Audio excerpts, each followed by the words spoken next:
Hello everybody, hello to all our viewers. और आज हम जुड़े हैं अपने डॉक्टर्स के साथ to celebrate World heart Day. So many people we have heard recently, the names, the big names like Siddharth Shukla, Sushmita Sen, Saif Ali Khan, Sunil Grover, ये सभी को हम लोग जानते हैं. बट इनमें क्या कॉमन है and what is something which we should know about them? All of them have actually suffered from heart diseases. So today we are here to understand कि क्यों, why we have these heart diseases, what are the reason. India is one of the biggest countries with a huge number of deaths due to heart diseases. Almost 35 lakh deaths occur in India due to heart diseases. So आज हम उन्हीं चीज़ों पे हमारे distinguished guest, हमारे doctor Manoj Jagtap के साथ जुड़े हैं, and we would like to understand a little more about these things. So, just introducing our guest for today, Dr. Manoj Jagtap. Hello, sir. Welcome. He is president of Ayurveda Vyaspeeth Navi Mumbai. He is director of Swasthya Ayurveda Clinic. He is professor at YMT Ayurvedic College, Kharghar. Ex-joint secretary of Arogya Bharati Konkan Prant. Has been interviewed by TV channel TV9. Many articles in newspapers. He is the creator and director of Leem Ayurveda Group on Facebook. Writer, creator, teacher, mentor. 16 years of work experience. His clinic, Swasthya Ayurvedic Clinic, is in Kharghar, Navi Mumbai. And sir के इतने सारे achievements है कि we can just go on and on. So very warm welcome, sir. और आज world heart day हम लोग celebrate कर रहे हैं, और जैसे मैंने बताया कि we all want to know कि इतने फिट लोग जिनको हम they are like our idols for fitness, and उन लोगों को ये हार्ट डिजीजेस हुए हैं. तो आप कुछ बताना चाहेंगे कि why people who are taking care of so much of their fitness and health, उनको भी ये डिजीज़ हो रहा है? जैसे आपने कहा, WHO का रिपोर्ट है and India is going to be capital और for the diabetes and heart diseases in 2025. And you have given the many examples of the celebrities recently who have suffered for the cardiac problems. The main thing is that people are doing the exercise in the wrong way. According to Ayurveda, अति सर्वत्र वर्जित. सो excessive amount में अगर कोई exercise करता है या गलत समय पे एक्सरसाइज करता है तो उसका असर उसके हार्ट पे ज़रूर होता है, and that may be the case for this celebrities. Right. Heart disease is so common in India. First of all, we are following blindly the western culture. हमारे सीडेंट्री लाइफस्टाइल है, हमारा जो स्पेशली यंग जनरेशन है उनमें lack of exercise हम देख रहे हैं. उनका खाने पीने का गलत तरीका है. बहुत सारी ऐसी चीज़ें जो है कि जैसे बटर, पनीर, चीज़, ये सारी चीज़ें एक्सेसिव अमाउंट में आज इन लोगों के डाइट में है, और वो कहीं ना कहीं कार्डियोवास्कुलर सिस्टम को अफेक्ट करके उनके हार्ट को ख़राब कर रही है. सो इन कारणों की वजह से इंडिया में हार्ट डिसीज़ के पेशेंट्स बढ़ रहे हैं. राइट, बिकॉज कुछ ऐसा डेटा हमारे पास है कि जो पुराने 10 साल पहले ये डिजीज़ इतना नहीं देखने को था, but now as the newer generation is coming up, ये डिजीज़ का फ्रीक्वेंसी बढ़ते ही जा रहा है. तो डज दिस मीन दैट हमारे पुराने जो हमारे पूर्वजों का लाइफस्टाइल था या जो तरीका था खाने पीने का, that was something which we should have still continued, and जैसे आपने बताया कि वेस्टर्न इन्फ्लुएंस थोड़ा कम करना चाहिए हमें. So is that one of the inferences? Exactly. Take an example of a pizza or a pasta. आजकल के यंग जनरेशन के लिए वो इतने डाइट में उनके लिए कॉमन है, लेकिन हमारे ग्रैंड पेरेंट्स को अगर हम ये पूछेंगे तो शायद उन्होंने लाइफ में कभी ये खाया नहीं होगा. आज अभी हम recently we are celebrating international year for the millets. Millets एक ऐसी चीज़ है कि जो हमारे डाइट से आजकल लगभग गायब हो गई है, and we have to reintroduce them to our diets.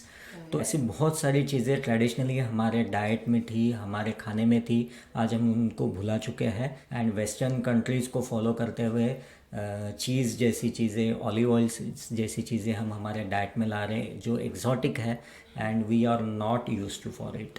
तो इसलिए इन चीज़ों से कहीं ना कहीं हमारी बॉडी को अफेक्ट हो रहा है. तो इसलिए Right. Another very interesting fact is that 50% of the population in India goes through a heart attack before 55.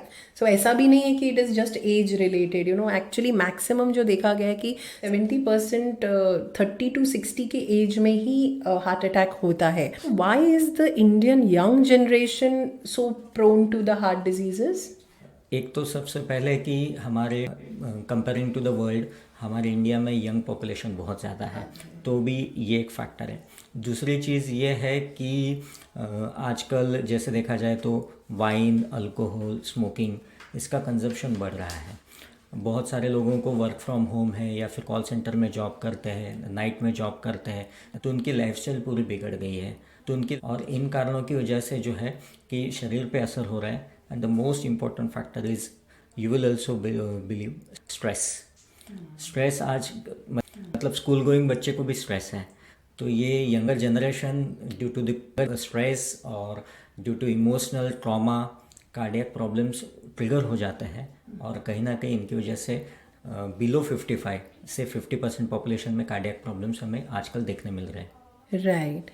And also again, you know, a very similar data point is urban India में बहुत ज़्यादा हो रहा है, rural में कम है. Again, it takes us to the same point that, you know, हमारा जो actual तरीका है रहन सहन का, I think it's time that we should look at it. तो कुछ इस पे बताना चाहेंगे? आज़ादी के वक्त गांधी जी ने कहा था कि बैक टू द रूट, तो शायद आज हमें वो फॉलो करने की ज़रूरत है कि शायद आज हम फिर से जो रूरल वाला या हमारा पहले वाला लाइफस्टाइल है उसको फॉलो करना है। अर्बन जो लोग हैं आज हम देख रहे हैं कि ड्यू टू बहुत भागदौड़ भरी ज़िंदगी जीते हैं, जो फूड क्वालिटी है वो काफ़ी हैम्पर हो चुकी है। पहले जैसा ऑर्गेनिक फूड हमें अवेलेबल नहीं मिल रहा है, और जो भी आजकल एक कर्ड, फिश, ये चीज़ें बहुत ज़्यादा खाने में आ रहे हैं। और according to Ayurveda all these things are अभिसंधि, जो हमारे चैनल्स को ब्लॉक करते हैं। इनकी वजह से जो हमारे कार्डियोवास्कुलर सिस्टम है वो कहीं ना कहीं अफेक्ट हो रही है, और उनकी वजह से स्ट्रोक या फिर कार्डियक प्रॉब्लम्स की संख्या बढ़ रही है। We can say that. Right. And now coming to, जैसे आपने कुछ ऑलरेडी हाईलाइट कर दिए हैं causes, what are the leading causes? One, जैसे व्हाट स्ट्रेस बताया आपने, बोला कि some food, what are the other leading causes for heart? वजह से फिर भी मैं बताना चाहूँगा स्मोकिंग। स्मोकिंग की वजह से जो हमारे हार्ट का ब्लड सप्लाई वो कम हो जाता है, हमारे आर्टेरियोज को वहाँ पे कहीं ना कहीं अंदर से आर्टेरियोस्क्लेरोसिस और एथेरोस्क्लेरोटिक चेंजेस लाना स्मोकिंग करता है। सेकेंडली आजकल अल्कोहल ड्रिंकिंग का भी बहुत ज़्यादा जो है व्हाट वी कैन से कि सोशल ड्रिंकिंग के नाम पे एक फैड हो रहा है।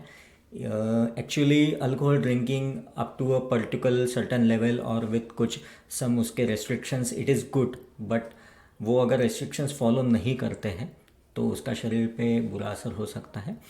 तो वो भी आजकल एक इम्पॉर्टेंट फैक्टर है। And again most importantly sedentary lifestyle. बहुत सारे लोग तो मतलब घर में कहीं पे कुछ एक्सरसाइज नहीं करते, डायरेक्टली ऑफिस को गाड़ी से आते जाते हैं, कहीं ना कहीं चलना या फिर धूप में निकलना भी उनके लिए पॉसिबल नहीं होता है। तो ये हमारे हार्ट के लिए, हमारी बॉडी के लिए है।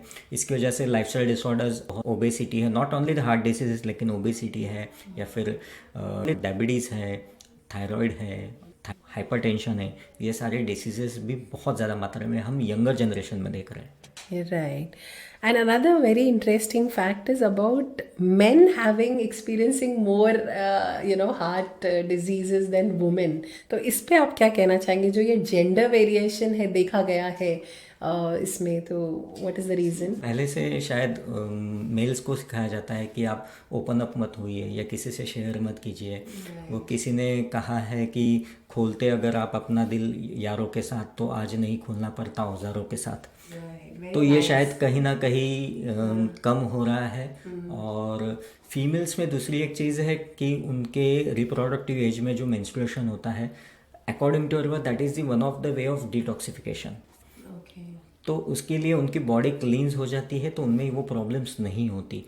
आफ्टर मेनोपॉज अगेन आप अगर देखेंगे डेटा, तो प्री मेनोपॉज या रिप्रोडक्टिव एज में कार्डियक प्रॉब्लम्स बहुत कम है। आफ्टर मेनोपॉज उनके जो है कि 3 गुना 4 गुना बढ़ जाते हैं।